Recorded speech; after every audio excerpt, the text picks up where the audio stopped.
বসেন, আপনারা বসেন, আর কাউকে রাখবেন, বসেন, যে যেখানে আছেন বসেন।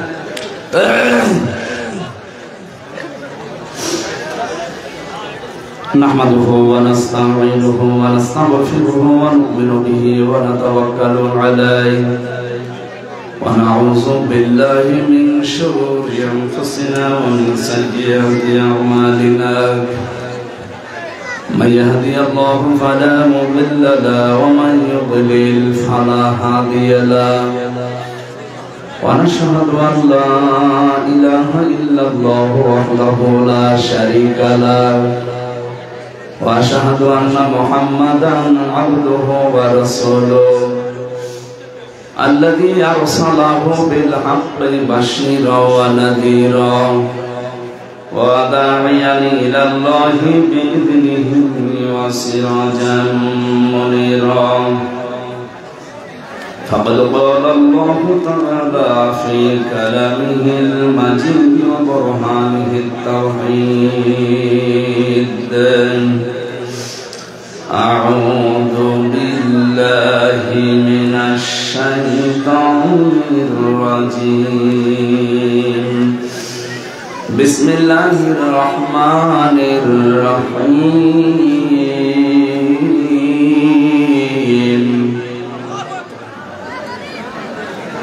أفمن كان مؤمنا كمن كان فاسقا لا يستوون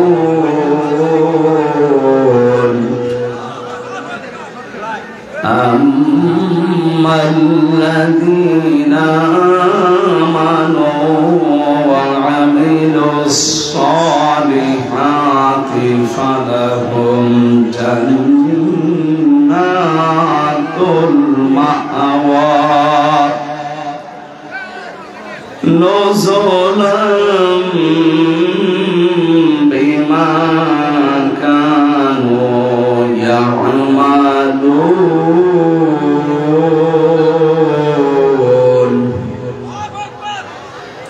وأما الذين فسقوا فمأواهم النار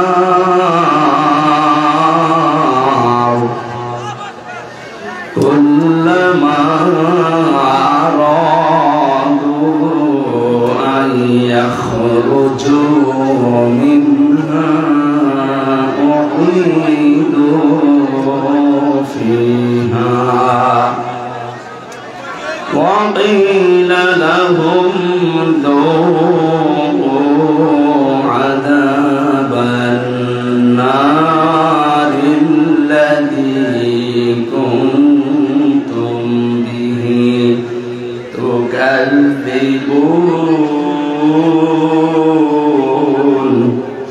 صدقت يا ربنا اللهم صل على سيدنا مولانا محمد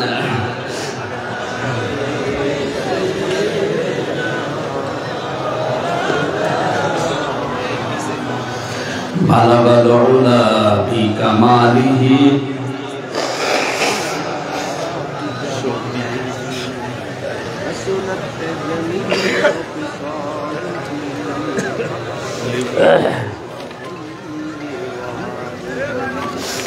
আলহামদুলিল্লাহ। এখানে কে দাঁড়িয়ে থাকবে না, সব বসেন। আপনারা আর একটু বড় করে একটু ঘেরতে পারেননি? শীতের ভেতরে যে দাঁড়িয়ে আছে মানুষ ভাই, গরিব এলাকা মনে হয়। বাংলাদেশের ঐতিহ্যবাহী একটা জেলা চাঁদপুর, সে বালিকাণ্ড এই জেলায় না, বালিকাণ্ড সেই সেলিম আল্লাহ আমার সাথে ছিল, মরে গেছে না, মরে গেছে। হাজীগঞ্জ থানার অন্তর্গত অলিপুর বাসীয় যুব সমাজের উদ্যোগে তাফসীর ও কোরআন মাহফিলের স্বনামধন্য সভাপতি জনাব মাওলানা মিজানুর রহমান দামাত বারকাতুহুল আলিয়া ইকো দেওয়ার দরকার নেই, উন্নতি ভাব দেন, ইকো দেওয়ার দরকার নেই। এতক্ষণ যারা আলোচনা রাখলেন মাওলানা হোসাইন মাহফুজ চুয়াডাঙ্গা, বিশেষ আকর্ষণ আন্তর্জাতিক অঙ্গনে সারা জাগানো ইসলামী সঙ্গীত শিল্পী, মিডিয়া ব্যক্তিত্ব, আমাদের খুলনা বিভাগের কৃতি সন্তান শিল্পী কবির বিন সামাদ, ঠিকানা টিভি যশোর, দামাত বারকাতুহুল আলিয়া। এখানে মঞ্চে বসা আছেন আপনাদের এলাকার অভিভাবক, এ থানার সম্মানিত অফিসার ইনচার্জ ওসি সাহেব, সাবেক চেয়ারম্যান আছেন এখানে বসে আমাদের সামনে অভিভাবক। আল্লাহ রাব্বুল আলামিন যেন তিনি কবুল করেন তাকে।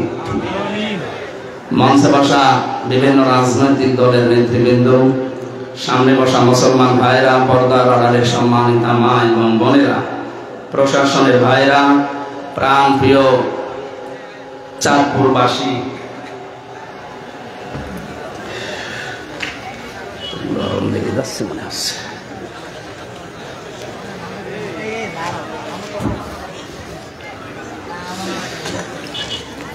আল্লাহর দরবারে শুকরিয়া জানাচ্ছি যিনি কোরআনের জন্য এই রাতের বেলা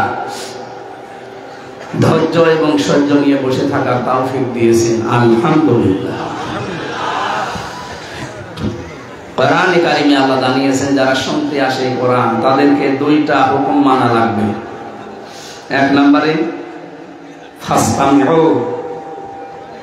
ধৈর্য সহকারে এবং মনোযোগ সহকারে শোনা লাগবে। শব্দগুলো কি বলছে খেয়াল করেন তো। শুধু শোনা আরবি হচ্ছে সামিয়া, শুধু শোনা আরবি কি আল্লাহ সামিয়া দিলেও তো আমরা শুনতাম, ফাসতামিউ দিয়েছে।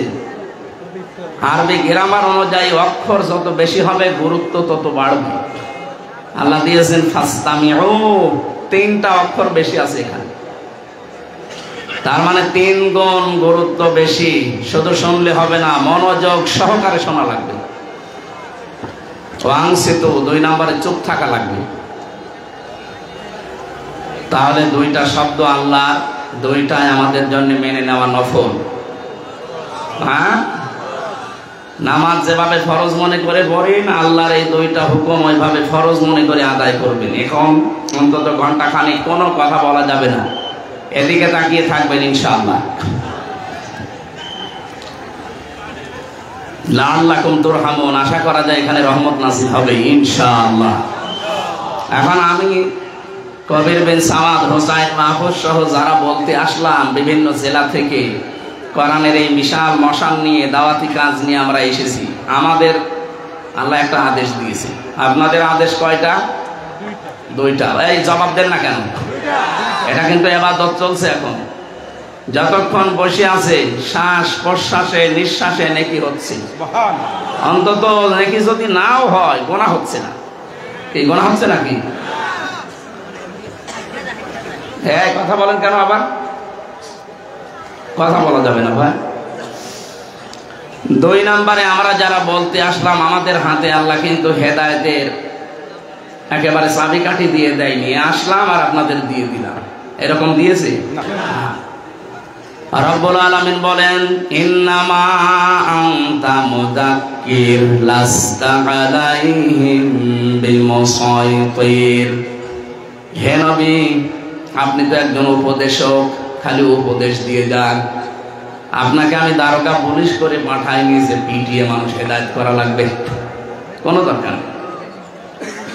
ওয়ালিল হাক্কু মির রাব্বিকুম ফামান শাআ ফালিয়ুমিন ওয়া মান শাআ ফালিয়াকফুর। হক কথাগুলো তুলে ধরবেন, যার ইচ্ছা হয় সে মেনে নেবে, যার ইচ্ছা হয় সে কুফরি করবে। ইন্না আ'তাদনা লিয-যালিমিনা নারা। আমি আল্লাহ অবশ্যই জালিম যারা তাদের জন্য আগুন তৈরি করে রেখেছি। বলেন নাউজুবিল্লাহ। এই কি এত জরুরি কথা বলেন আপনি?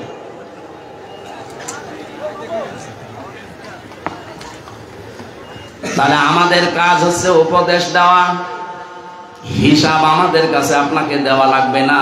ফাইন্নামা আলাইকাল বালাগ ওয়া আলাইনাল হিসাব। সূরা রদের 40 নম্বর আয়াতের শেষের দিকে আছে যে আপনার কাজ পৌঁছিয়ে দেওয়া আর আমি আল্লাহর কাজ হিসাব নেওয়া। সুতরাং হিসাব দেওয়াই লাগবে। আমি শেষ কথা আসার সময় শুনছিলাম অমিনহা নুখরিজুকুম তারাতান উখরা, ওঠা লাগবে আবার কার কাছে? কি আর কি করার জন্য উঠবেন নাকি হিসাব দেওয়ার জন্য? বলেন তো কিসের জন্য? হিসাব দেওয়ার জন্য ওঠা লাগবে। এই জন্য আমাদের যেহেতু ওঠা লাগবে হিসাব দেওয়ার জন্য, আর দায়িত্ব এটা আল্লাহ, আমাদের দ্বারা এটা সম্ভব না। দুনিয়া তৈরি হওয়ার পর থেকে আজকের এই দিন পর্যন্ত, এখান থেকে কিয়ামত পর্যন্ত কোটি কোটি মানুষ আসবে, এদের হিসাব ইন্নাল্লাহা সারিউল হিসাব। আল্লাহ বলেন একেবারে দ্রুত ভাবে আমি হিসাব নিয়ে নেব। এই পৃথিবীর বিচার ব্যবস্থার সাথে মিলবে না। আমাদের এই পৃথিবীতে বিচার হয় সাক্ষীর উপরে ভিত্তি করি। এই কথা বলেন না কেন? ইয়ারাফুল মুজরিমুনা বিসিমাহুম ফায়ুখাযু বিন নাওয়াসি ওয়াল আকদাম ফাবিআইয়ি আলাহি রাব্বিকুমা তুকাযযিবান। রব্বুল আলামিন বলেন কিয়ামতে অপরাধী যারা, এই মানুষগুলোকে আমি জিজ্ঞাসাও করব না যে এই অপরাধ করেছিলি না। ওনার বিচার পুরাটা আলাদা। উনি শুধু আপনার অপরাধের চিহ্নগুলো এই শরীরের ভেতরে ফুটিয়ে তুলবে। এদের তাফসিরে আমি 10 প্রকার আকৃতির নাম পেয়েছি। কিয়ামতে কারো আকৃতি হবে কুকুরের মতো, কারো শুকুরের মতো, কারো সাপের মতো। সাপের কাজ কি? একটা মানুষকে সবল দেয়, লোকটা মরে যায়। সাপের কোনো লাভ হয় না, মাঝখান থেকে ওর জীবনটা শেষ হয়ে গেল। বহু মানুষ এই পৃথিবীতে এমন আছে, সকালবেলা উঠেই ওর ধান্দা থাকে কার ক্ষতি করব, কিন্তু নিজের কোনো লাভ হয় না। মাঝখান থেকে একটা লোক বিপদে পড়ে যায়, তাও যেমন তেমন বিপদ না, বিশাল বিপদে পড়ে যায়। সারা জীবন তখন তার এই দুঃখের বোঝা, কষ্টের বোঝা বহন করা লাগে। মাঝখান থেকে যেই লোকটার কারণে বিপদে পড়লো, ওর কিন্তু সেরকম কোনো লাভ হয়নি। লাভ হয়েছে দুনিয়া হয়তো কিছু। ঘরে ঘুমিয়ে আছি, কিছু জানি না, চোখ খুলে দেখছি হাসতে। কি গো, তুই গাছ কেটেছিস? কখন? স্বপ্নে। এটা চলছিল না 11 বছর 15 বছর? এটা চলছে। আমি নিজে তো ভিকটিম, আমি দেখেছি, কিচ্ছু জানি না। বাড়ি থেকে নিয়ে গেল, পরের দিন পেপারে দেখছে যে কুষ্টিয়ার মজমপুর থেকে আমরা নিয়ে এসেছি। পুরাটা বানোয়াট মিথ্যা কথা। এই যে মিথ্যা দিয়ে আরম্ভ হয়েছিল, পুরা 3টা বছর মিথ্যার উপরেই ছিল।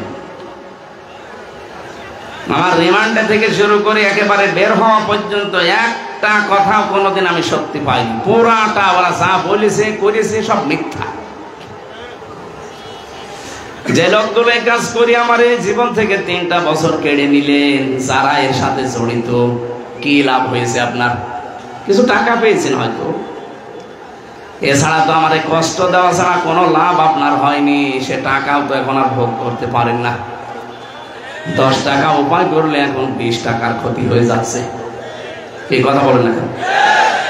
আমার মামলার আয় থেকে শুরু করে একেবারে টট্ট বটন যে কয়টা আমি চিনি, এই গত পরশু দিন একজনের খোঁজ পেলাম নাকি ক্যান্সার হয়েছে রক্তের ভেতরে। কি হবে এই লোকটার এখন? আমার বাবার কাছ থেকে আকিস গ্রুপ থেকে 32 লাখ টাকা খেয়েছিল। কত? 32 লাখ সব মিলে। না না, 32 লাখ তো আকিস গ্রুপের কাছে খেয়েছে। আমার বাবার কাছ থেকে প্রথমে নিয়েছে 10 লাখ, বলেছে 50টা মামলা দেব, নয়তো টাকা দিন তাড়াতাড়ি। তো গ্রাম্য মানুষ তো ভয়েই দিয়ে দিয়েছে। এইভাবে 3টা বছর বিভিন্ন কায়দা কৌশল করে করে টাকা নিয়েছিল। সব মিলে 2 গ্রুপের কাছ থেকে আমার বাবা আর আকিস গ্রুপ মিলে আমার মনে হয় 50 লাখের উপরে খেয়েছে তারা।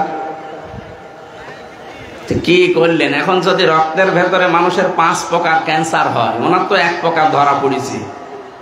ও যা নিয়েছিলেন এখন তো 14 বংশ বিক্রি করে ঔষধের পয়সা হবে না।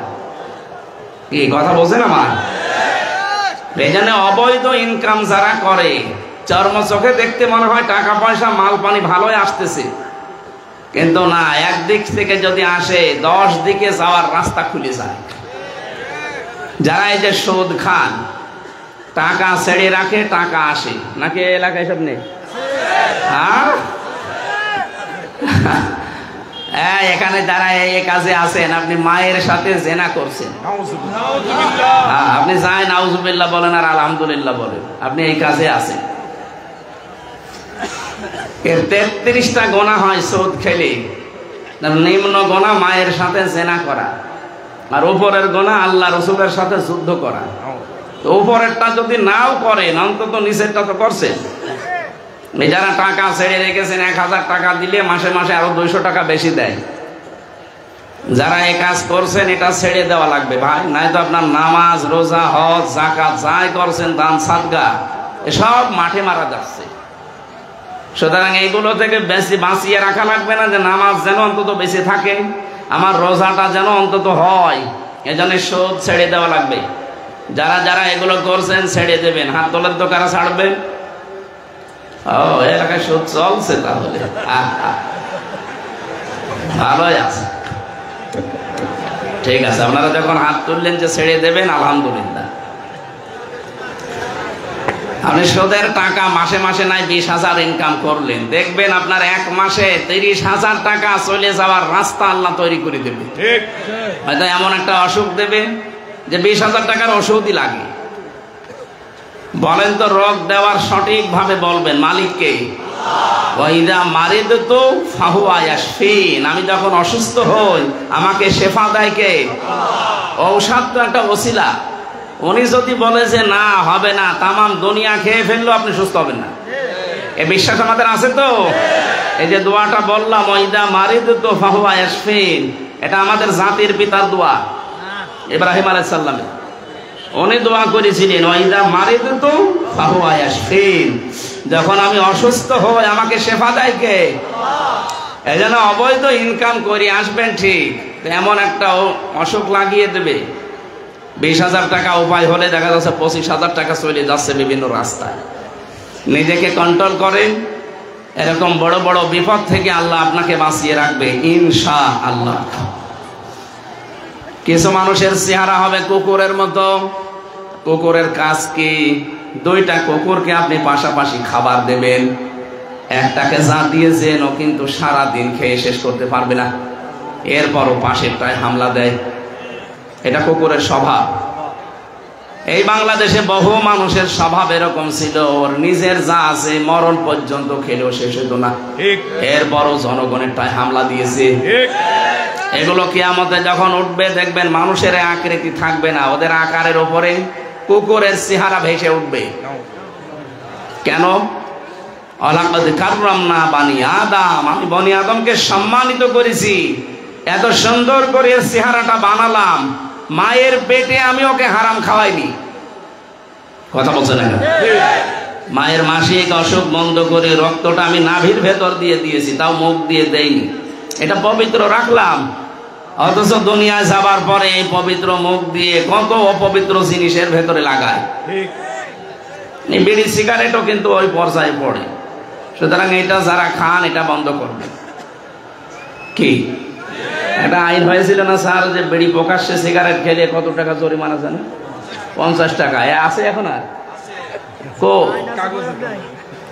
না, আইন করেই তো শেষ। আসলে অনেক পুলিশ ভাইও দেখি খায়, এই জন্য ভাই যারা আইনে আছেন অন্তত আপনারা একটু কড়াকড়ি করবেন।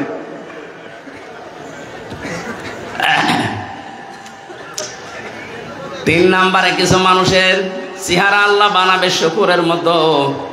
শুকুরের কাজ কি? নিজের মেয়েকে, বউকে দেখবেন নিয়ে যায় যে কচু খেতে ছেড়ে দেয়, নিজে এক জায়গায় বসে থাকে। এটা শুকুরের স্বভাব। এটা বহু মানুষ এমন আছে, নিজের বউ যদি সুন্দরী হয় ও দিশায় পায় না, করবে কি? আরো সুন্দর করে বিউটি পার্লারে সাজায়, মেয়েকে সাজায়, রাস্তাঘাটে যায়, অনুষ্ঠানে যায়, বিয়ে বাড়ি যায়, নিজে এক জায়গায় বসে বসে গল্প করে, ওগুলো সব আল্লাহ রাস্তায় ছেড়ে দেয়। ওটাকে আল্লাহর রাস্তা? শয়তানের রাস্তা। এই পৃথিবীতে শয়তানের যতগুলো কাজ আছে তার 2 নাম্বার, শয়তানের 1 নাম্বার কাজ হচ্ছে সে অহংকারী। সে সব সময় মনে করে আমি সব, আর যা আছে সব ডিলিট। আনা খায়রুম মিনহু খলাকতানি মিন নারি ওয়া খলাকতাহু মিন তিন। এটা শয়তানের প্রথম স্বভাব। 2 নম্বরে শয়তানের স্বভাব হচ্ছে ও যৌনতা ছড়াতে ভালোবাসে। কি করে উলঙ্গ করা যায়, মানুষকে উলঙ্গ করা যায় এই চিন্তায় থাকে সব সময়। এরকম শয়তানের উপরে 7টা কাজ আছে দুনিয়াতে, ও এইগুলো করতে পারলে ওর আনন্দ লাগে। সুতরাং যারা যৌনতা ছড়াতে ভালোবাসেন, আপনি বিশ্বাস করবেন যে আপনি আর মানুষ নেই, আপনাকে শয়তান পুরাপুরি দখল করে ফেলেছে। কথা বোঝেন? আজকের এই যে ভাইস চেয়ারম্যান উনি সাবেক, উনি যদি এখন বাড়ি যায়, বাড়িতে যাওয়ার পরে সালাম দিয়েছে স্ত্রীকে, ওনার বউ যদি বলে ওই কুকুরের বাচ্চা, ওনার রাগ হবে না? জ্ঞানী মানুষ হলে রাগ হবে, চিন্তা করবে কি গো, এ তো শিক্ষিতা মেয়ে, এ ধার্মিক বংশের মেয়ে, আর আমার কোনোদিন মুখের উপরে মুখ তুলে কথা বলে না, আজকে আমারে গালি দিচ্ছে। ঠিক করে জিনে ধরেছে। কিসে ধরেছে? নাই তো গালি দেওয়ার কথা না। আপনি যখন দেখবেন যে আপনাকে যৌনতা ছড়িয়ে আপনি ভালো লাগছে, নিজের গোপন অঙ্গগুলো মানুষকে দেখাতে আপনার আনন্দ লাগে, মজা লাগে, আপনি বুঝবেন শয়তান আপনাকে দখল করে ফেলেছে। কথা বুঝতেছে? লাগবে না, বসে। কিয়ামতের ওই কঠিন ময়দানে আল্লাহ রাব্বুল আলামিন মানুষকে যখন বিচারের জন্য ডাকবেন, তখন তার এই আকৃতিটা পুরা পাল্টিয়ে ফেলবেন। এত সুন্দর করে সম্মান দিয়ে বানালাম, তোরে এখন কুকুর বানাবো, শূকর বানাবো, সাপ বানিয়ে দেব না, এটা মানায় না। এই জন্য চেহারার ভেতরে এইগুলো আল্লাহ ফুটিয়ে তুলবেন। আজকে এখানে যদি কেউ কুকুরের আকৃতি পেয়ে যায়, বলেন তো ওসি সাহেব ওরা আমির হামজা হোক, এখানে আপনি আসতে দেবেন? কি মনে হচ্ছে আপনার? কয়েকটা মানুষ এখানে আমরা মাত্র বসে আছি, নাই 5000 মানুষ হবে। এর ভেতরে কুকুরের শূকরের আকৃতি পেলে যদি আপনি এখানে উঠতে না দেন, কিয়ামতে কোটি কোটি মানুষ থাকবে। এর ভেতরে আমার আল্লাহ আপনার চেহারা শূকরের মতো বানিয়ে দেবে, কুকুরের মতো বানিয়ে দেবে। মানুষ দেখেই বুঝবে যে এই ধরনের অপরাধী ছিল। দ্বিতীয় নম্বরে কোরআনে পেয়েছি সূরা ইয়াসিনের ভেতরে, ওয়ামতাজুল ইয়াউমা আইয়ুহাল মুজরিমুন। হাসরের ময়দানে আল্লাহ নিজে একটা ঘোষণা দেবেন, হে অপরাধী যারা, পাপিষ্ট যারা, আমার নেককার বান্দাদের থেকে আলাদা হয়ে যা। আজ হয়তো আমার অপরাধগুলো শরীরে লেখা নেই, এজন্য অনেকে টের পায় না। কিয়ামতে কিন্তু এগুলো সব লেখা থাকবে, কে কোন ধরনের অপরাধ করেছে। ময়দানে মাহশারে যদি আল্লাহ বলে, হামজা আজকে আমার নেককার বান্দা বান্দীদের থেকে তুই বের হয়ে যা, কি অবস্থার তৈরি হবে ওইটা সামনে নিয়ে আপনি বলেন। এই জন্য হক কথাগুলো আমার ছড়ানো দরকার। আপনি যদি মেনে নিতে পারেন তো ভালো, আপনার কপাল খুলবে। যদি মেনে নিতে না পারেন, আপনার জন্য আল্লাহ আগুন তৈরি করে রেখেছে। ইন্না আ'তাদনা লিয-যালিমিনা নারা। আল্লাহ বলেন আমি নিজে তার জন্য আগুন তৈরি করে রাখলাম। বলেন নাউযুবিল্লাহ। তাহলে আপনাদের দায়িত্ব চুপ থাকা আর শোনা, আর আমার দায়িত্ব পৌঁছিয়ে দেওয়া সঠিকটা। আমি সেই নিয়ত নিয়েই বসেছি। আজকের আলোচনাটা হেদায়েতমূলক আমি করব ইনশাআল্লাহ। আমাদের আজকের বিষয় হচ্ছে সমন্বয়। কি বললাম? বলেন না কেন? কি সমান না? আজকে যে তেলাওয়াত করলাম সূরা সেজদা 18, 19, 20 এতগুলো আয়াত আমি কোনো তাফসীর মাহফিলে পড়ি না, খুব পড়লেও এক আয়াতের অর্ধেক পড়ি। আজকে পুরা 3 আয়াত পড়েছি, সময় পেয়েছি, এর জন্য থাকবে তো ইনশাআল্লাহ। আমরা তাফসীর আকারে কথা বলবো। সমন্বয় যেহেতু বলেছি, আমরা সেজদা সূরা সেজদা থেকে পড়েছি। এত বড় একটা সুন্দর সূরা, সূরা সেজদা 30টা আয়াত আছে, 3টা রুকু আছে। ওরা কোরআন শরীফের ভেতরে 30 আয়াত বিশিষ্ট সূরা আমি পেয়েছি দুইটা, সূরা মুলুক আর সূরা সেজদা। বিশ্বনবী সারাটা জীবনে এই দুইটা সূরা পড়িয়ে তারপরে ঘুমাতেন। বলেন সুবহানাল্লাহ। এত দামি সেজদা, নাম শুনলেই বোঝা যাচ্ছে এর ভেতরে এমন একটা কিছু আছে যেটার উপরে আমার আল্লাহ খুশি হয়। সেজদা এত দামি জিনিস, কোন মানুষ যদি সেজদা না দেয় আমার আল্লাহ পাক এই পৃথিবীতে সবচাইতে বেশি রেগে থাকে তার উপরে। চাঁদপুরবাসী আমরা অনেক মানুষ এখানে আছি, সুস্থ সবল থাকার পরও আমরা নিজেরা আল্লাহকে সেজদা দেই না। তাফসীরের ভেতরে একটা ঘটনা পড়েছি, এই এদিকে তাকান। শয়তান মানুষের রূপ ধরেছে একবার, আল্লাহর এক বান্দার সাথে দোস্তি করেছে, সারাদিন তার সাথে চলাফেরা করে, ওঠা বসা করে, বন্ধুত্ব করে ফেলেছে। হঠাৎ সন্ধ্যার পরে যতদূর গেছে আর আসা সম্ভব হয়নি, এক গাছের নিচে আশ্রয় নিয়েছে। হঠাৎ করে শয়তান ডাক দিয়ে বলে, বন্ধু আমি আজকে আর তোমার সাথে থাকতে পারলাম না, আমি বিদায় নিলাম। কেন সারাদিন তো কথাবার্তায় ওঠা বসায় চলাফেরায় তো ভালোই ব্যবহার ছিল, বন্ধুত্ব হয়েছিল, চলে যাবেন কেন? এবার প্রশ্ন করছে, কি তুমি আমার চিনতে পেরেছো? বলে না, আমি শয়তান। কে? লোকটা বলছে, কি আশ্চর্য, আপনি পরিচয় যখন দিয়ে দিলেন, আপনাকে দেখে তো আমার ভয় লাগার কথা, আর আপনি আমারে ফেলে রেখে চলে যেতে চান কেন?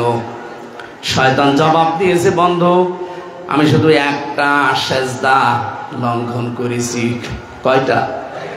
আল্লাহ বলেছিল আদমকে সেজদা দাও, আমি দেইনি। একটা সেজদা লঙ্ঘন করার কারণে যদি আল্লাহ আমার উপরে গজব নাজিল করে, দুইটা জিনিস থেকে আল্লাহ আমাকে চির বঞ্চিত করে দিয়েছে। এক নম্বরে কোনোদিন আল্লাহ আমাকে ক্ষমা করবে না, দুই নম্বরে কোনোদিন তিনি আমাকে জান্নাতে দেবে না। এই মোবাইল বন্ধ করে রাখো।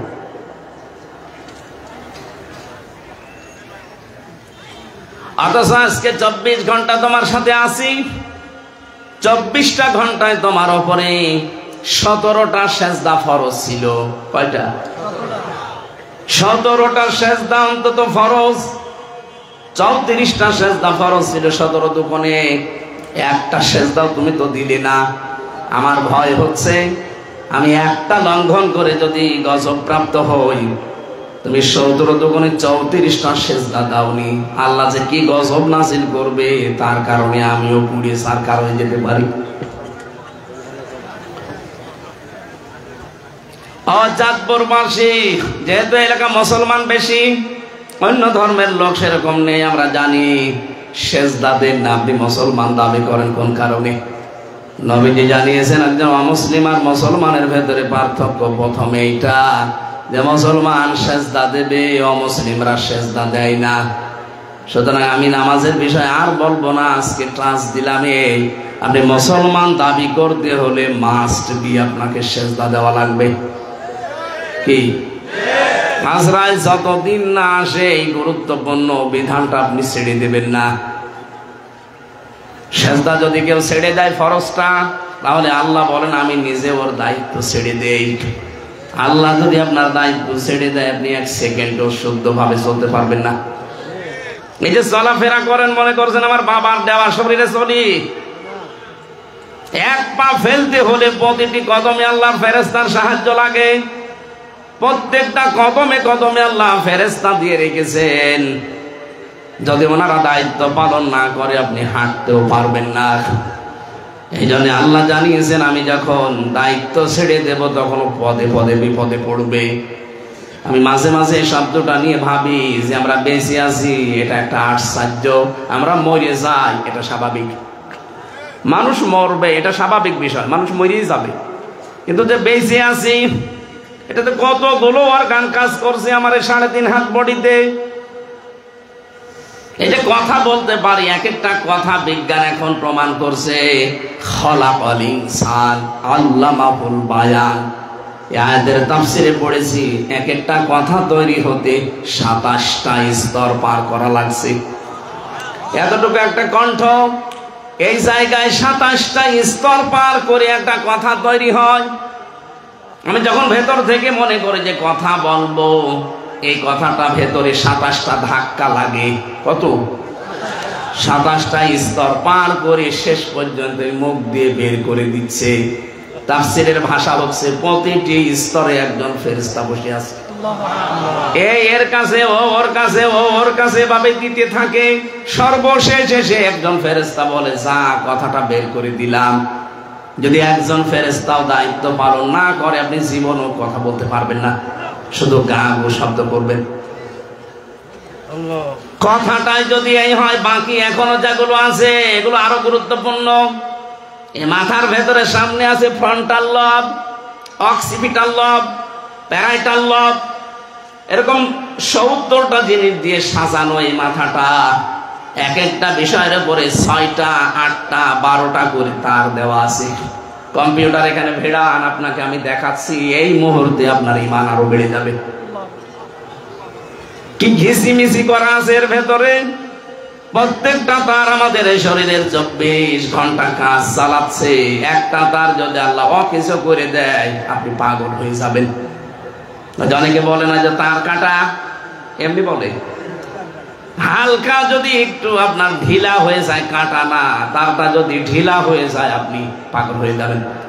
নিজের পায়খানা নিজে খাবেন। রব্বুল আলামিন বলেন, আমি সবগুলো আমার ফেরেশতা দিয়ে তোর শরীরটাকে চালাচ্ছি। এই জন্য তুই বেঁচে আসিস, এটা আশ্চর্য। তুই মরে যাবি, এটা স্বাভাবিক। আল্লাহ দায়িত্ব নিয়ে নিয়েছেন এই ফরজ সেজদার কারণে। যারা সেজদা দেয় না, আল্লাহ বলেন ওর দায়িত্ব আমি নেই না, ছেড়ে দেই। বলেন নাউজুবিল্লাহ। এরকম বহু কথা তাফসীরের ভাষায় শুধু সেজদার নামকরণে লেখা আছে। এত গুরুত্বপূর্ণ একটা বিধান সেজদা। কি বললাম? মানুষের এই 3.5 হাত বডির ভিতর তাকালেই বোঝা যায় যে মানুষকে আল্লাহ বানিয়েছে সেজদা দেওয়ার জন্য। এই হাত দিয়ে, কপাল দিয়ে, নাক দিয়ে এই পৃথিবীতে আর কোন সৃষ্টি সেজদা দিতে পারে না। গাছও সেজদা দেয়, খালি লম্বা হয়, ছায়াগুলো লম্বা হয় বিকাল বেলা, ওইটা ওর সেজদা। গরুগুলোও সেজদা দেয়, রাতের বেলা জাগর কাটে, এইটা ওর সেজদা। এক কথা বুঝতেছেন? কিন্তু আমাদের মতো এইভাবে সেজদা পৃথিবীর কোন সৃষ্টি দিতে পারে না। এই জন্য আমাদের দাম এত বেশি। এখন সেজদায় আপনি দেন না, আপনার দাম তো কুকুরের দায় তো খারাপ হয়ে যাবে। আজকে থেকে ফরজ সেজদা আর ছেড়ে দেবেন? আলহামদুলিল্লাহ। আমরা 18, 19, 20 এই সূরা থেকে পড়েছি, এবার তেলাওয়াত করছি তাফসীর করার জন্য। রব্বুল আলামিন বলেন, আফামান কানা, না আফামান কানা না তো, আফামান কানা মুমিনান কামান কানা ফাসিকান লা ইয়াস্তাউন। হে নবী, এই পৃথিবীর মানুষগুলো কি মনে করে যারা ঈমান এনেছে আর যারা পাপাচার পাপিষ্ঠ এরা সমান? না, এরা কখনো সমান না। পৃথিবীতে যারা ঈমানদার আর যারা ঈমান আনে নাই, এরা আল্লাহর কাছে কখনো সমান না। এই জন্য আমরা যারা এই দেশে ঈমান আছে, ঈমানের দাবি আমরা যারা মানতে পারি, বিশ্বাস করে নিতে পারেন যে মানুষগুলো এখনো ঈমান আনে না, অথচ ঈমান আনার পরেও অনেকে ঈমানের দাবি পূরণ করে না, তারা আর আমরা জীবনেও সমান। বলেন বলেন। লা ইয়াস্তাওয়ি আসহাবুন নারি ওয়া আসহাবুল জান্নাহ, আসহাবুল জান্নাতি হুমুল ফাইজুন। কখনোই সমান না। যারা জাহান্নামে যাবে আর যারা জান্নাতে যাবে, এরা কখনো সমান না। যারা জান্নাত পাবে এই মানুষগুলোর জীবন সফল। ও চাঁদপুরবাসী, হেদায়েতের নিয়ত কথাগুলো শোনেন। এ পৃথিবীর ময়দানে সফল আমার আল্লাহর দৃষ্টিতে ওই লোকটা, সফলতা পেয়ে গেছে ওই লোকটা ফামান যুহজিহা আনিন নার ওয়া উদখিলাল জান্নাতা ফাকাদ ফাজ। সূরা আলে ইমরানের 185 নম্বর আয়াতের মাঝের অংশে আছে, রব্বুল আলামিন বলেন, যেই লোকটাকে আমি আল্লাহ আস্তে আস্তে জাহান্নামের কাজগুলো ছেড়ে দেওয়ার তৌফিক দেই, জান্নাতের কাজগুলো আস্তে আস্তে করার সুযোগ করে দেই, এই লোকটার জীবন সফল। আপনি এখন নিজের দিকে ভাবেন তো, জাহান্নামের কাজ কি আপনি ছেড়ে দিতে পারছেন? জান্নাতের কাজের দিকে কি এগিয়ে যেতে পারছেন? এটা প্রথম অর্থ। দ্বিতীয় অর্থ হচ্ছে চূড়ান্ত সফলতা ওই মানুষ পাবে যাকে জাহান্নামের আগুন থেকে মুক্ত করে আমি আল্লাহ জান্নাতি বলে ঘোষণা দিয়ে দেব। আসল হার জিতের খেলা পৃথিবীর ময়দানে হয় না। ইয়াউমা ইয়াজমাউকুম লিয়াউমিল জামঈ যালিকা ইয়াউমুত তাগাবুন। আসল হার জিত হবে কিয়ামতের ওই কঠিন ময়দানে। ওই দিন কেউ একজন আরেকজনের সমান হতে পারবে না। সুতরাং আসল হার জিত যেহেতু সামনে আসতেছে, এইটার জন্য এখন থেকেই প্রস্তুতি নেওয়া আমাদের। যারা ফাসিক ফুজ্জার, যারা গুনাহগার, যারা ইমানদার, যারা মুমিন, আপনি এদের কাজকর্ম, কথাবার্তার অ্যাক্টিভিটিস, এদের বিশ্বাস কোনোটা এক সমান পাবেন না। পুরাটা দেখবেন এদের সব দুই রাস্তায়। কোনদিন এরা এক রাস্তায় এদেরকে আপনি পাবেন না। যারা ইমানদার এই মানুষগুলো কোনদিন অনর্থক কথা এবং কাজ করে সময় নষ্ট করবে না। ভালো করে বুঝবেন, এইদিকে তাকান। ওয়াল্লাযীনা হুম আনিল লাগবি মুরিদুন। সফল কাম মুমিন যারা, তারা কখনো অনর্থক কথা কাজে এরা সময় নষ্ট করে না। অনর্থক কথার কাজ কি? যেই কথা বলতে গেলে চিন্তা করা লাগে যে কথার দ্বারা দুনিয়া আখিরাতে কোনো উপকার আছে, যদি দেখেন না, সঙ্গে সঙ্গে সেখানে থেমে যাওয়া লাগবে। কোন কাজ করতে গেলে যদি দেখেন এই কাজে আমার দুনিয়া আখিরাতের কোনো উপকার আছে, যদি দেখেন না, আপনি সঙ্গে সঙ্গে নিজেকে থামিয়ে ফেলবেন। এই মুরিদুন, লাগবুন, এই শব্দগুলোর ব্যাখ্যা আমি বিভিন্ন তাফসীরের সাথে মিলিয়ে দেখেছি। পৃথিবীতে সবচাইতে বড় অনর্থক কাজ হচ্ছে আল্লাহর জমিনে মানুষের তৈরি করা আইন কায়েম করার চেষ্টা করা। এটা এই দেশের মানুষকে আমরা বোঝাতে পারছি না। কোরআনের বাকি 50টা বছর চেষ্টা করেছিল এটা বোঝানোর, যে আপনারা লাগবন থেকে বিরত থাকেন, অনর্থক কাজ থেকে, অনর্থক কর্ম থেকে নিজেকে বিরত রাখেন, নয়তো সফল হতে পারবেন না। এটা 50টা বছর তিনি এই একটা কথা বুঝিয়েছেন।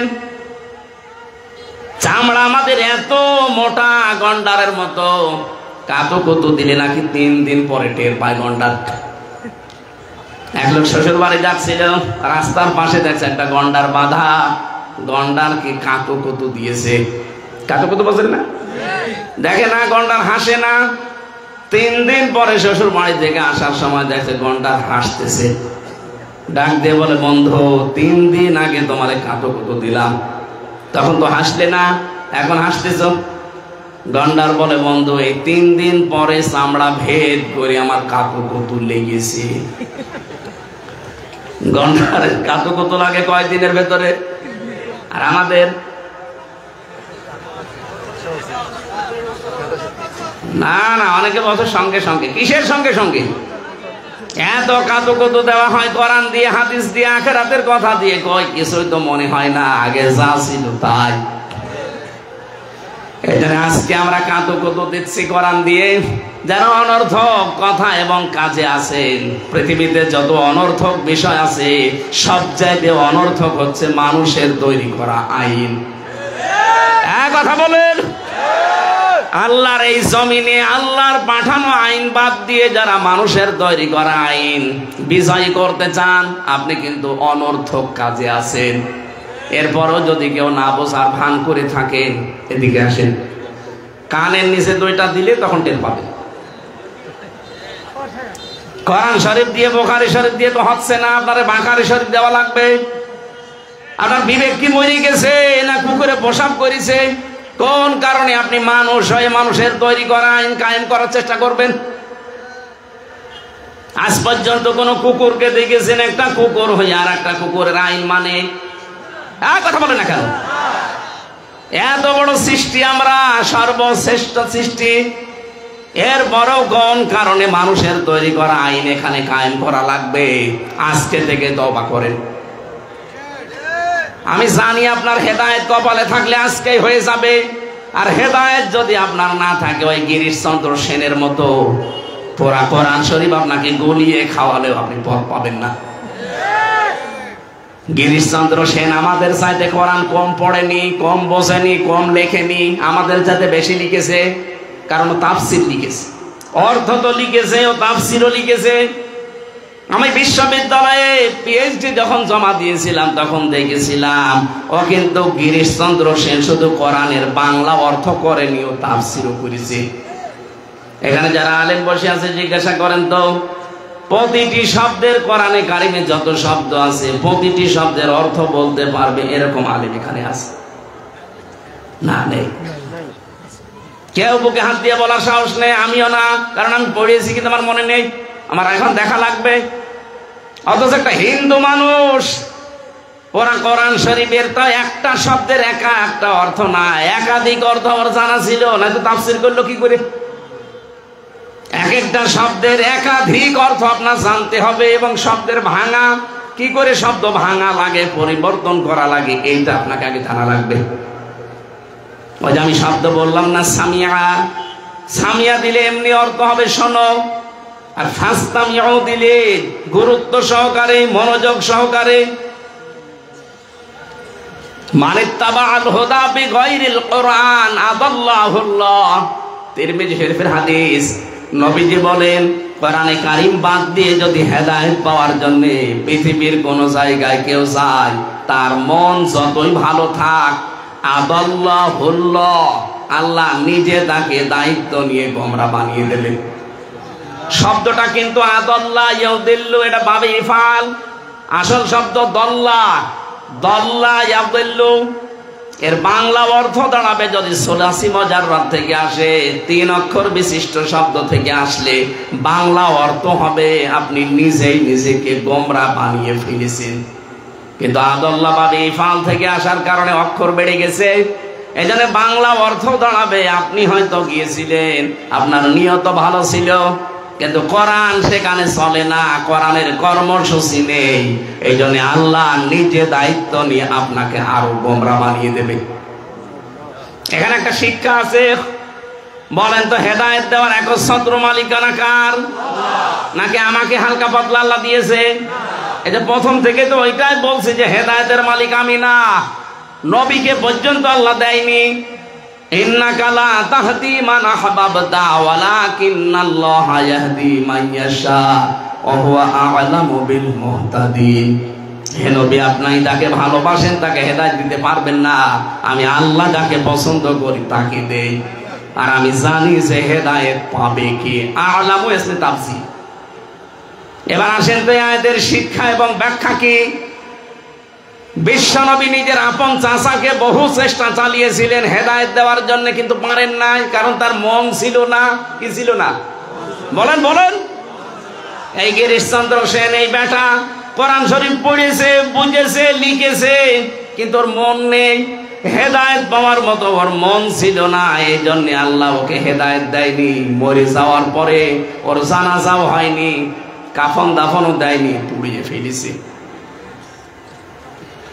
আমি যেটা বোঝানোর জন্য হাদিসটা বললাম, আদাল্লাহুল্লাহ, নবীজি বলেন আল্লাহ নিজে তখন দায়িত্ব নিয়ে নেয় আপনাকে খারাপ বানাতে। আল্লাহ যদি হেদায়েত দেওয়ার পরিবর্তে খারাপ বানিয়ে দেয়, কোন বাবা আছে আপনাকে হেদায়েত দিতে পারে বলেন তো? আরো জোরে বলে। এই জন্য হাদিসের বাস্তবতা আমরা দেখতে পাই বাংলাদেশে 48,000 পীর এই দেশে সরকারি জরিপে কত? 48,000। অধিকাংশ দরবারে দেখবেন কোরআন চলে না, কোরআনের নিয়ম নীতি কর্মসূচি সেখানে নেই, সেখানে চলে বাবাদের নিয়ম। বলেন, এখানে হাজারো মানুষ ভালো হওয়ার নিয়তে চায়, কিন্তু ভালো হওয়ার পরিবর্তে আরো মুশরিক হয়, পীরের পায়ে সেজদা করে, এরকম পীর দেশে নেই।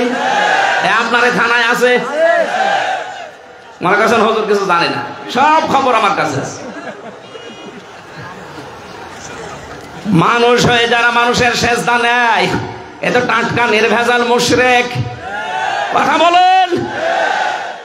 আমার কুষ্টিয়ার লালনের মাজারে মানুষ যায় ভালো হওয়ার নিয়তে, অথচ আগে গাঁজা খেত না, ওখানে গিয়ে গাঁজা খায়। ও কি ভালো হয়েছে না খারাপ হয়েছে? খারাপ হইলো কেন? কারণ ওখানে কোরআন নেই, কোরআনের কর্মসূচি আপনি পাবেন না। ওখানে শুধু প্রকাশ্যে সেজদা হয় লালনের মাজারে। অনেকে বউ ছেলে মেয়ে সব নিয়ে চলে যাচ্ছে এই কুমিল্লা, চাঁদপুর, নোয়াখালী থেকে, মনে করে যে আল্লাহর ওলি ঘুমিয়ে আছে। চায় যে দেখে শুধু গাঁজা। বাংলাদেশে একটা জায়গা আছে যেখানে পুলিশ পাহারা দিয়ে নিশ্চিন্তায় গাঁজা খাওয়ায়, একটা জায়গা আছে, কোনো চিন্তা নেই। যদি গাঁজা একেবারে নির্ভেজাল ভাবে খেতে চান, ওই মাজারে যাবেন। ওখানে কোরআনের কোন নিয়ম নীতি বলবেন, চলতেও দেবে না, চলেও না। যেহেতু কোরআন নেই, এই জন্য ওখানে যারা যায় ভালো হওয়ার পরিবর্তে আরো কি হয়? আরো জোরে বলেন কি হয়? এই জন্য আজকে সিদ্ধান্ত নেওয়া লাগবে, শুধু হাদিস শোনা না। যেহেতু আদাল্লাহুল্লাহ, আল্লাহ নিজে খারাপ বানায়। বাংলাদেশে যেই দরবারে কোরআন চলে না, কোরআনের নিয়ম নীতি নেই, ওই দরবারের প্রতিষ্ঠাতা যদি আমার বাবাও হয়, আমি ওখানে আর নেই। বলেন এটা মানা যাবে না ইনশাল্লাহ? এই থানা থেকেই শুরু করবেন নাকি এই থানা এসব নেই? আছে। দ্বিতীয় পয়েন্টটা বলি নাকি এটা বাদ দিয়ে দেব? না, বলেন বলেন বললে হবে না, মানা লাগবে। মানবেন তো ইনশাল্লাহ? দ্বিতীয় পয়েন্টটা আমি এবার বলছি, মানবেন কারা? আগে হাত তোলেন। হ্যাঁ, আন্দাজ হাত তোলবেন না কিন্তু, মুনাফিক হয়ে যাবে। চিন্তা ভাবনা করে হাত তোলেন। তোলেন, দেখেন তো হাত তোলেনি কে? হ্যাঁ, আলহামদুলিল্লাহ। এই যে একজন হাত তোলেনি, তখন ওটা তোলার দরকার নেই। বাকিগুলো মানে কিনা দেখেন। তাহলে এখানে যেমন সহজ ভাবে বুঝলেন, কোরআন যেখানে দরবারে চলে না, ওই দরবারের প্রতিষ্ঠাতা আমার বাবাও যদি হয়, আমি ওখানে নেই। আমি থাকলে আমাকে খারাপ বানিয়ে দেবে কে? বাংলাদেশে 48টা নিবন্ধিত রাজনৈতিক দল আছে, আর নিবন্ধন এখনো পাইনি। এগুলো মিলাই প্রায় 73টা। যেই রাজনৈতিক দলের কর্মসূচিতে কোরআন নেই, কোরআনের নিয়ম নীতি চলে না, ওই দল যদি আমার বাবাও প্রতিষ্ঠা করে, ওই দলে আমি নেই। এইবার অত জোরে বলবে না, আমি জানি। এইটা মানতে গেলে তো ওয়াজ শেষ। এটা মানবেন না? অত জোরে আন্দাজে মিথ্যা কথা বলেন কোন কারণে? আপনি মানবেন না, আমিও জানি। এই জন্য এটা আসতে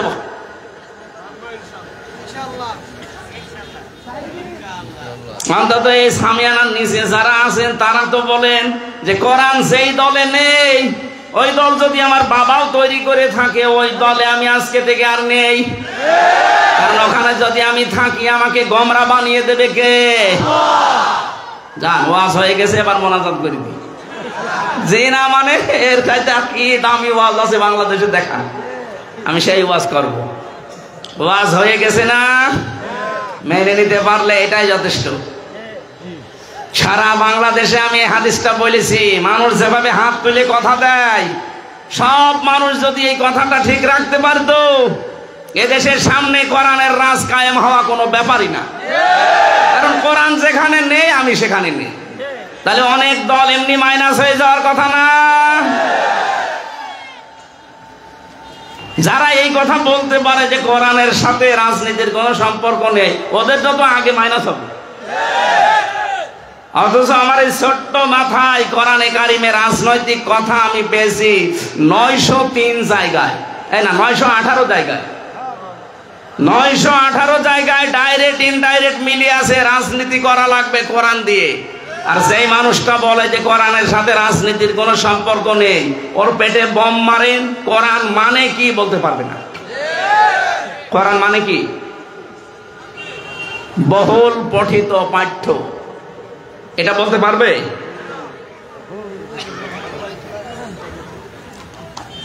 আমার ভাইরা, আমি যে আয়াত পড়েছিলাম লাঘবন শব্দের ব্যাখ্যা দেওয়ার জন্য, এই পৃথিবীতে যে মানুষগুলো মানুষের তৈরি করা আইন কানুন কায়েমের জন্য চেষ্টা চালান, আপনি কিন্তু অনর্থক কাজে আছেন। সময়টা নষ্ট করেন না। কিয়ামতের দিন যদি জান্নাত পেয়েও যান, কোন জিনিসের জন্য আপনার আফসোস হবে না। শুধু একটা জিনিসের জন্য আপনার আফসোস হবে, যে সময়টা আপনি অনর্থক ব্যয় করেছেন। এক কথা বলছেন না কেন? জান্নাতের মানুষদের কোনো আফসোস মনের ভেতরে আসবে না, শুধু একটাই আফসোস আসবে যে অনর্থক যে সময়গুলো আমি ব্যয় করে ফেলেছি, অনর্থক কাজে আমার সময়টা ব্যয় হয়ে গেছে। আজ বাংলার কত মানুষ না বুঝে হোক বুঝে হোক নিজেদের জীবনের সময়গুলো সব অনর্থক কাজে ব্যয় করছে। আমি জেলখানার ভেতরে বাবর মিয়াকে দেখেছিলাম, এই যে লুৎফুজ্জামান বাবর কয়েকদিন আগে বের হয়েছে, ওনার পাশের যে ছেলে আমি ছিলাম, দেখতাম কি জিকির করছে, লোকটা মনে হচ্ছে একেবারে টাটকা খাস আল্লাহর ওলি হয়ে গেছে। 17 বছর জেল খাটলো। আমি আর একজনকেও পেয়েছি জেলখানায়, ইসলামী আন্দোলনের সিপাহসালার আমাদের রাহবার জনাব এটিএম আজহারুল ইসলাম। আল্লাহ রাব্বুল আলামিন লুৎফুজ্জামান বাবরের মতো তাকেও যেন আমাদের মাঝে আবার ফিরিয়ে দেন। তার জীবনেও 17 বছর কেটে গেল। রাব্বুল আলামিন কোরআনের পাখিকে তুমি আর ফেরত দিলে না, জালেমদের হাতে তুলে দিলে, অন্তত এই মানুষটাকে আমাদের মাঝে ফেরত দাও। তার বহু স্যাক্রিফাইস আছে ইসলামের জন্যে, তার যে মেধা, তার যে যোগ্যতা, তার যে লেখাপড়া আমি দেখেছি। জেলের ভেতরে প্রায় 300-র উপরে বই পেয়েছি তার ঘরে। তার মাথা, এটা মাথা না কম্পিউটার। বলেন তো একটা মানুষ 300টার উপরে বই যদি শুধু জেলখানায় পড়তে পারে, বাইরে সে কত বই পড়েছে। আমার মাঝে মাঝে বই পাঠাতো কারারক্ষীকে দিয়ে, বলতো হামজাকে দিবা। কারাগারে রাত দিন এই বইটা আমি পড়েছিলাম প্রায় 7 বার এই 3 বছরে। ওটা পড়লেই যেন ঈমান বেড়ে যায়। উনি আমাকে পাঠিয়েছিল প্রোডাক্টিভ মুসলিম, এটা পারিবারিক জীবন নিয়ে শুরু করা। এমন সুন্দর বই, পৃথিবীতে যত বই আমি পড়েছি, তাফসিরের ভেতরে তাফহিমুল কোরআন 1 নম্বরে, আর সাধারণ জেনারেল বইয়ের ভেতরে প্রোডাক্টিভ মুসলিম 1 নম্বরে। আপনারা থাকলে কিনে পড়বে। পারিবারিক জীবন থেকে শুরু করা, পরিবর্তন হয়ে যাবে ইনশাআল্লাহ। আমার ভাইরা, আমি আবার স্মরণ করাচ্ছি, যারা অনর্থক কাজে আছেন, কর্মে আছেন, এখনই আপনি নিজেকে থামান, নয়তো আফসোস যখন শুরু হবে চোখ বন্ধ হওয়ার পরে, কোনোদিন কিন্তু এই আফসোস আর শেষ হবে না। আজকে বারবার বলছি তো, অনেকের মন খারাপ হচ্ছে যে ছাতা বলে কি।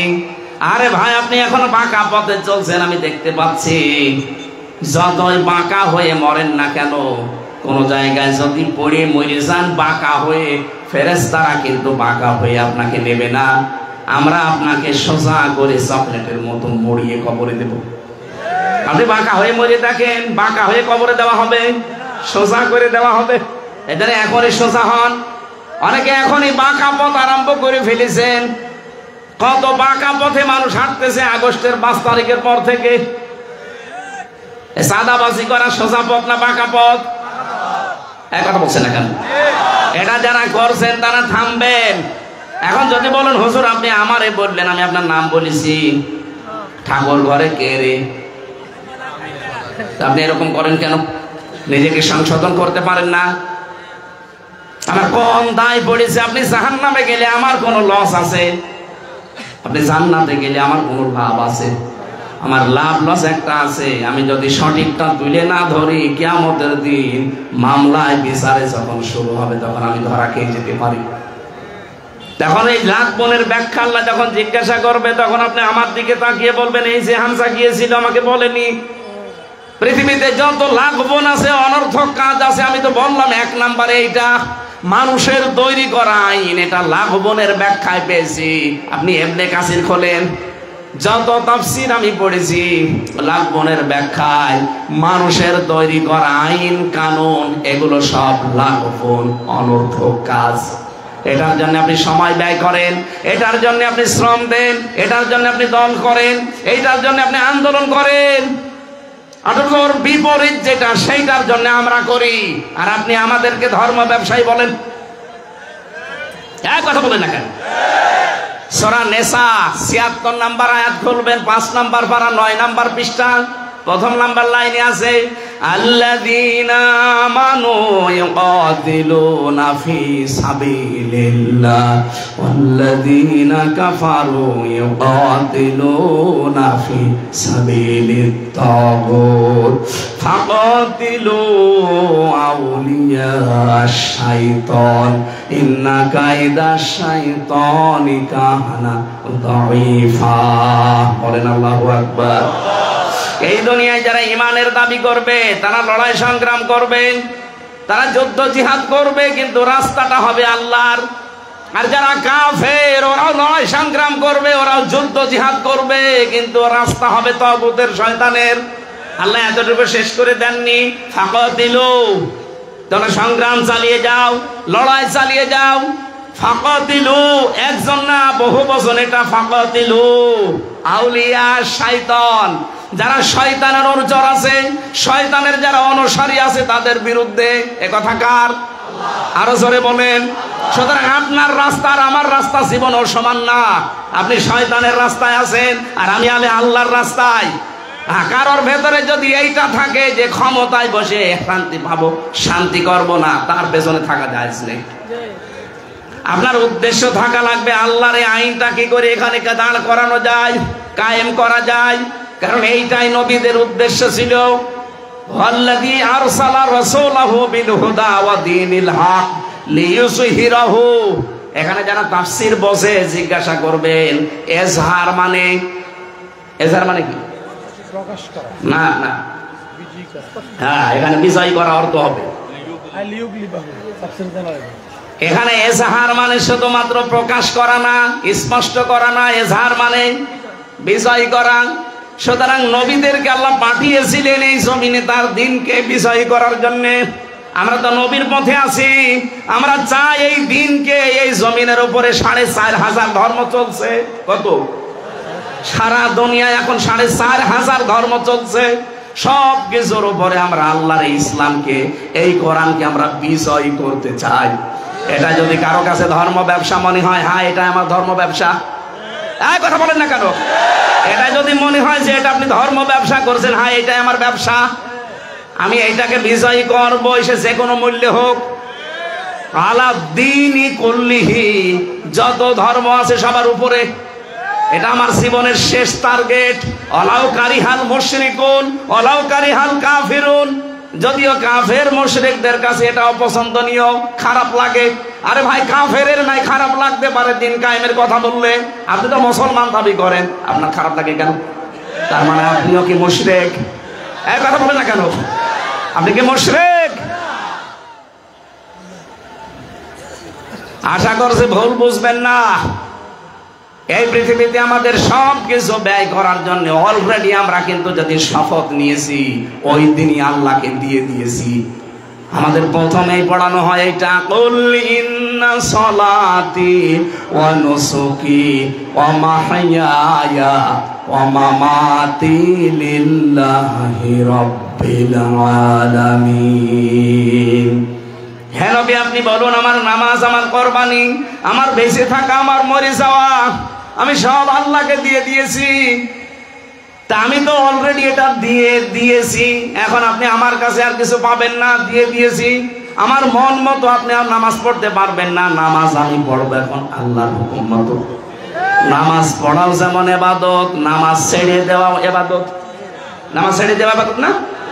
না মানে সূর্য যখন আপনি মাথার উপরে, সূর্য যখন উঠতেছে, সূর্য যখন ডুবতেছে, নামাজ পড়তে পারবেন?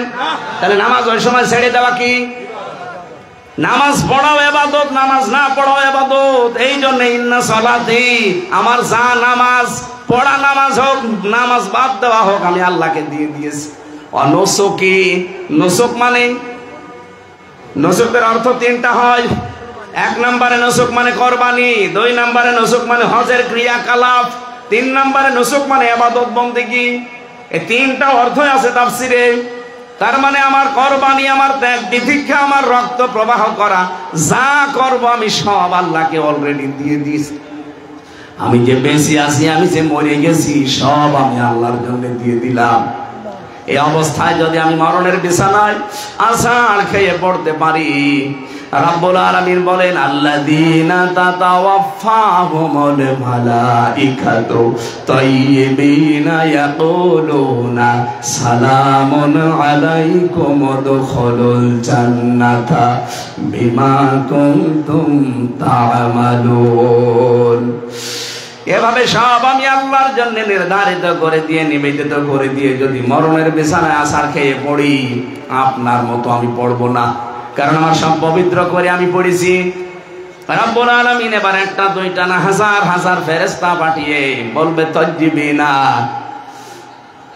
পবিত্রকরণ হয়েছে তোমার জীবনের।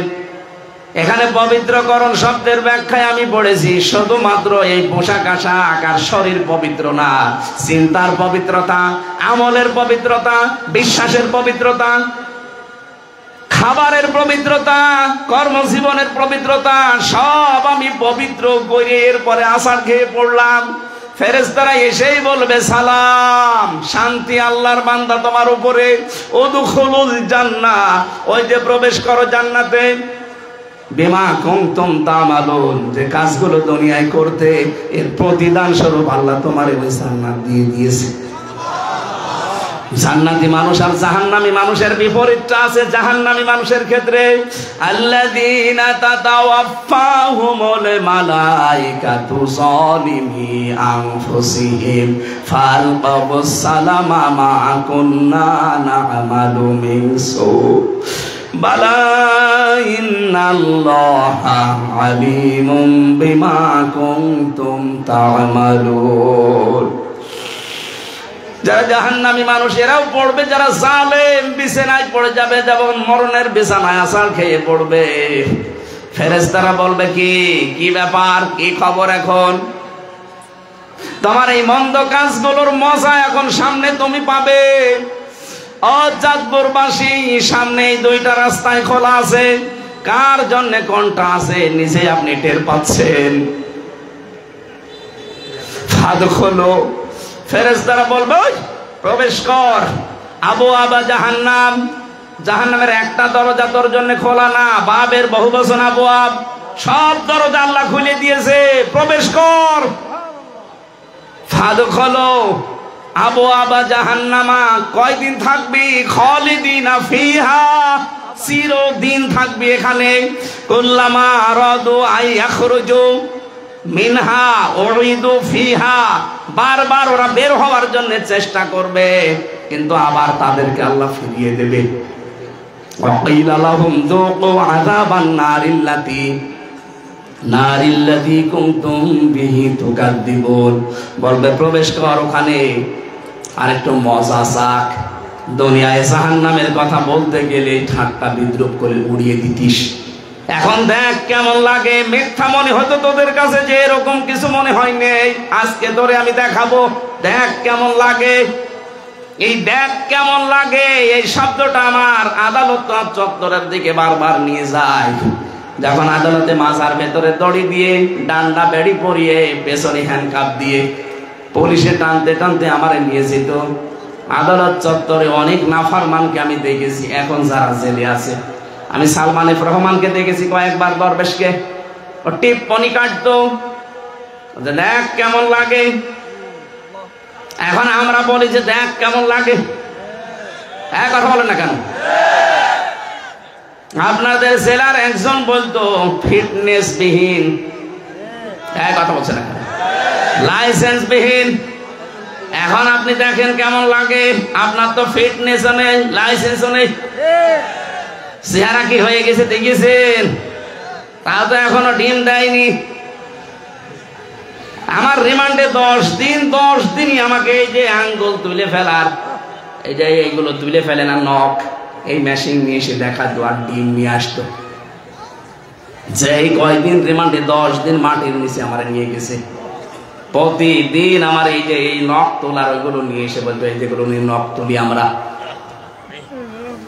শফিকুল ইসলাম মাসুদের নখ আমরা তুলেছি, দেলাওয়ারকে আমরা একেবারে ফুটবলের মতো পিটিয়েছি। যে অফিসার তাদের দায়িত্বে ছিল, আমারও দায়িত্ব, শয়তানগুলো ছিল, আমারে বলতো দেলাওয়ারকে আমরা তার গরম করে লজ্জাস্থানে ঢুকিয়েছি। ওর পুরুষত্ব নষ্ট হয়ে গেছে, চিকিৎসার পরে আল্লাহ এখন আবার ফেরত দিয়েছে। আমার আজকের তেলাওয়াত কিন্তু 2 নাম্বার আয়াতে কিন্তু এই কথাগুলো আসবে। আল্লাহ রাব্বুল আলামিন বলেন, আম্মাল্লাযীনা আমানু ওয়া আমিলুস সালিহাত, যে মানুষগুলো ঈমান আনে আর ঈমানের দাবি অনুযায়ী যারা আমলে সালেহ করে, ভালো ভালো কাজের আঞ্জাম দেয়, ফালাহুম জান্নাতুল মাওয়া, এদের জন্য আমি আল্লাহ জান্নাতুল মাওয়া রেখে দিলাম।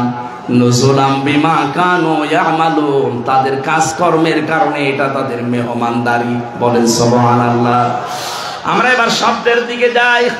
আল্লাহ বলেন আম্মাল্লাযীনা আমানু, প্রথম যারা ঈমান আনে, কি করে? চাঁদপুরবাসী মন থেকে বলবেন, ঈমান আমরা এনেছি না ঈমান পেয়েছি? পেয়েছি। বাপ দাদা মুসলমান ছিল, আমরা মুসলমান।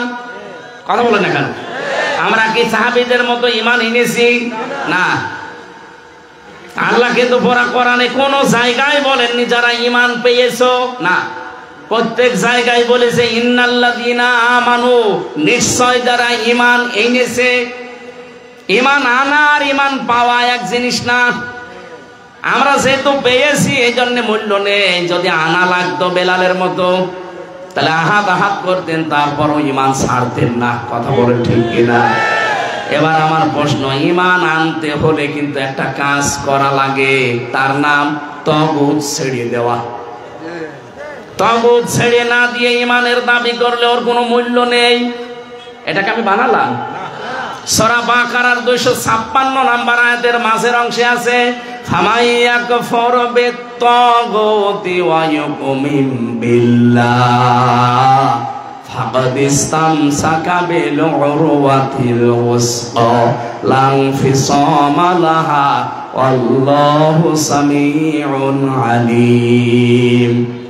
রাব্বুল আলামিন বলেন, কেউ যদি ঈমান আনতে চায় তার প্রথম কাজ হবে সে যেন তাগুত ছেড়ে দেয়। তাহলে সে একটা মজবুত রশি ধারণ করবে, যা কখনো ছিঁড়ে যাবে না। এই বাংলাদেশের দিকে তাকান, যারা ঈমান এনেছে কিন্তু তাগুত ছেড়ে দেয়নি, তাদের ঈমানের কোনো মূল্য আজ নেই। বাইতুল মুকাররমের ইমাম তাগুত ছেড়ে না দিয়ে ঈমান এনেছিল, বাতাস পাল্টিয়েছে, সেও পাল্টিয়ে গেছে। কথা বলেন।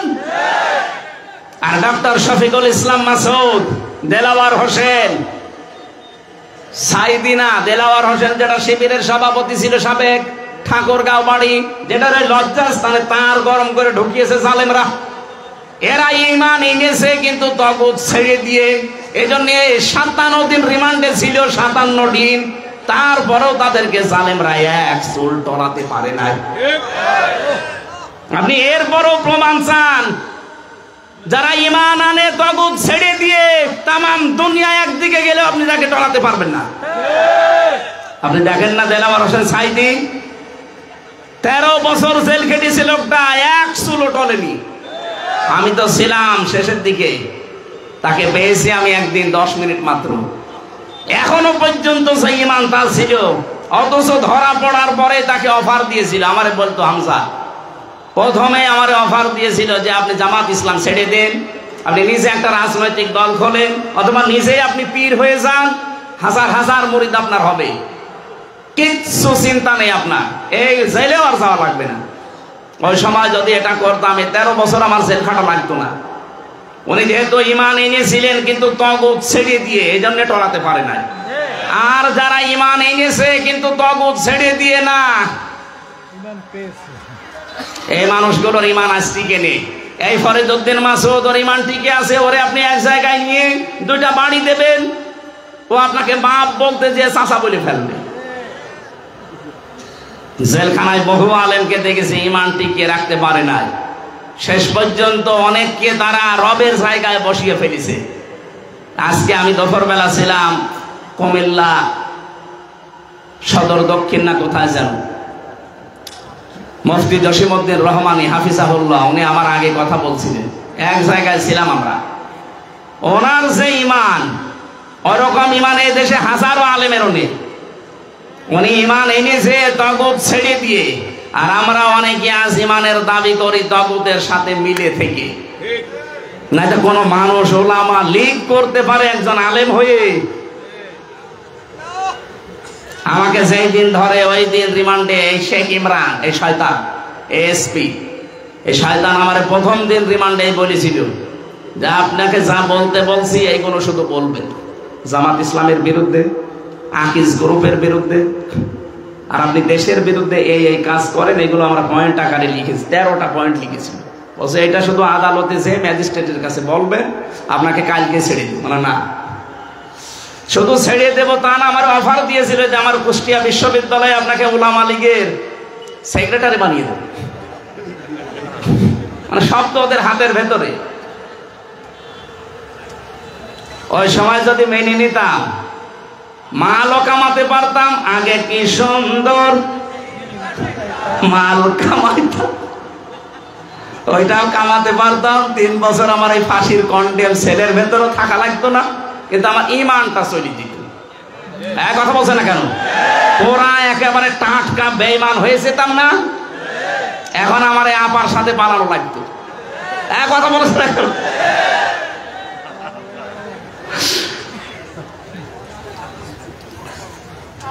কোথায় গেলেন সেই ফিটনেস, সেই লাইসেন্স নেই আর, এখন সব শুকিয়ে গেছে। সেদিন আমি আদালতে হাজিরা দিতে গিয়েছিলাম, যে দেখি আপা নামতেছে, কিছুই নেই, মুখ একেবারে মনে হচ্ছে পেঁচার মতো শুকিয়ে গেছে। মানে পাশাপাশি তো নিয়ে যায়, ওনারে তোলে আর আমারে নামায়। জিজ্ঞাসা করতে গেলাম, আপা কেমন আছে? আর ফিটনেস নেই, লাইসেন্সও নেই, এখন থাকেন পড়িয়ে।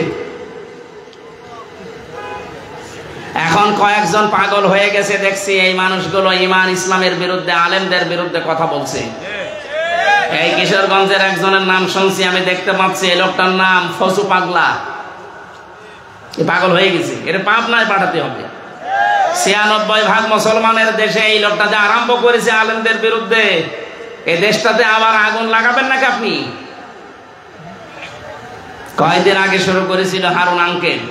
এই হারুন আঙ্কেল মানে ওইটা না, ওই আর একটা আছে চাঁপাই নবাবগঞ্জের, ওইটা হারুন আঙ্কেল। ওইটা আর ওনার বউ 2 জন মিলে আরম্ভ করেছিল। আমার মনে হয় শয়তান এদেরকে মাঝে মাঝে নাড়া দেয়। এক কথা বলছে না কেন? এরা ঈমানের দাবি করতে 15.5 বছর দেখতাম মাঝে মাঝে কোরআনের আয়াত দিয়ে কথা বলতো।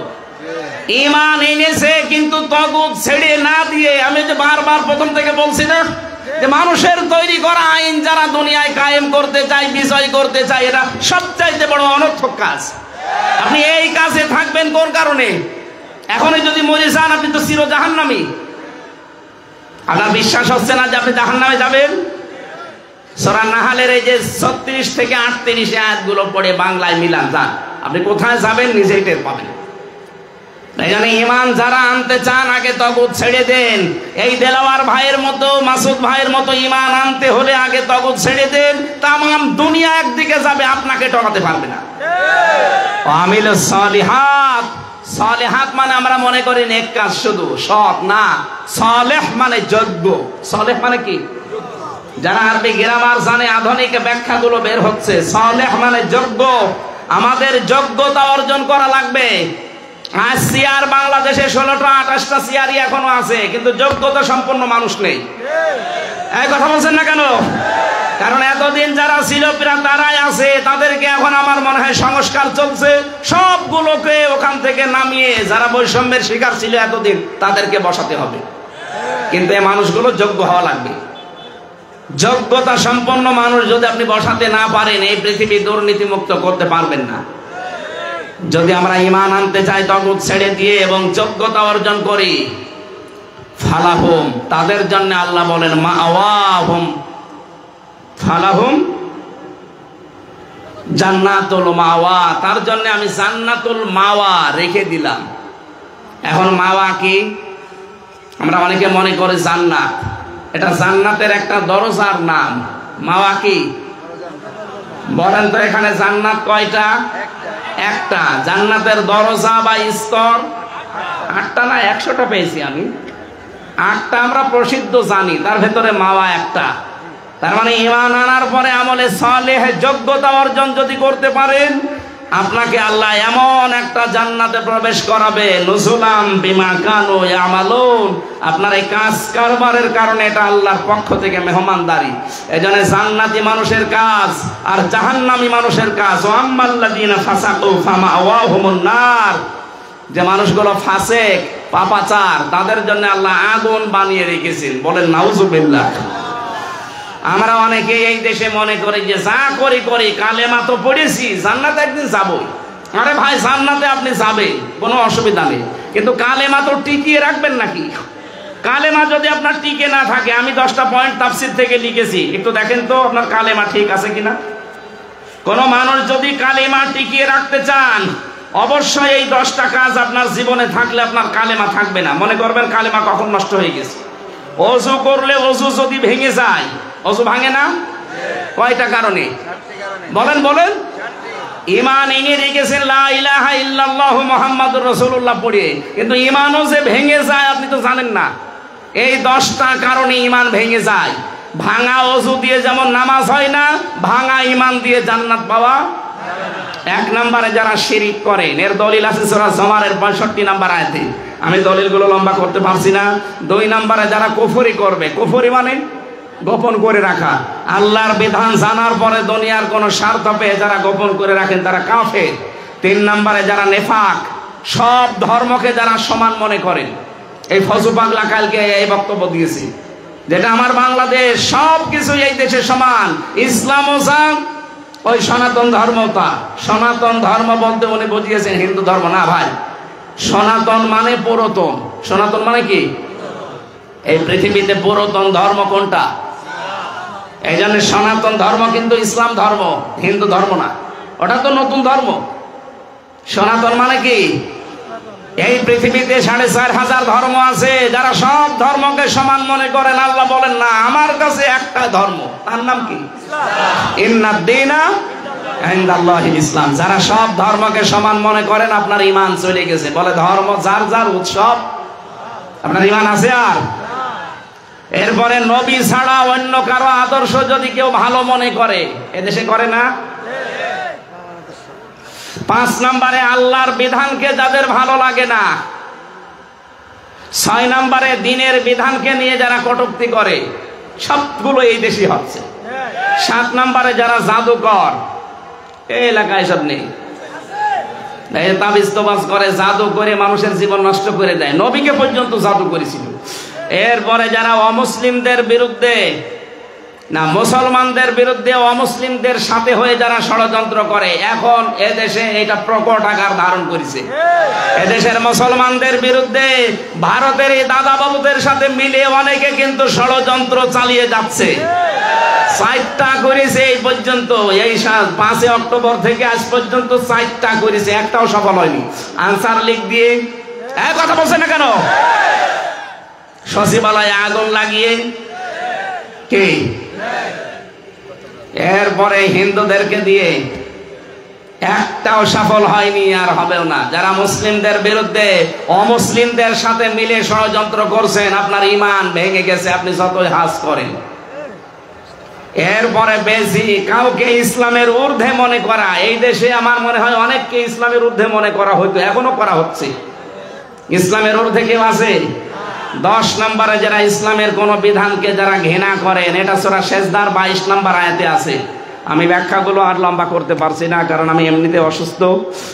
আমরা যে কথাগুলো বললাম, আমার ঈমান যেন ভেঙে না যায়। ভেঙে গেলে আপনি যতই লা ইলাহা ইল্লাল্লাহ বলেন, আপনাকে জাহান্নামে আল্লাহ পাঠাবে। বের হতে চাইবেন, আল্লাহ বের হতে দেবে না।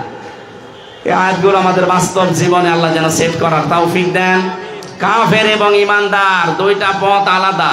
আমরা ঈমানদারের পক্ষে আছি, কাফেরদের বিপক্ষে আছি। আল্লাহুম্মা আমিন। লা ইলাহা ইল্লা আনতা সুবহানাকা ইন্নী মিনাজ জালিমিন। রব্বুল আলামিন, অলিপুর হাসিগঞ্জ জাতপুর, একটু তাকাও। হাজারো বান্দা বান্দি আমরা বসে বসে কোরআনের সঠিক কথাগুলো তুলে ধরার চেষ্টা করেছিলাম।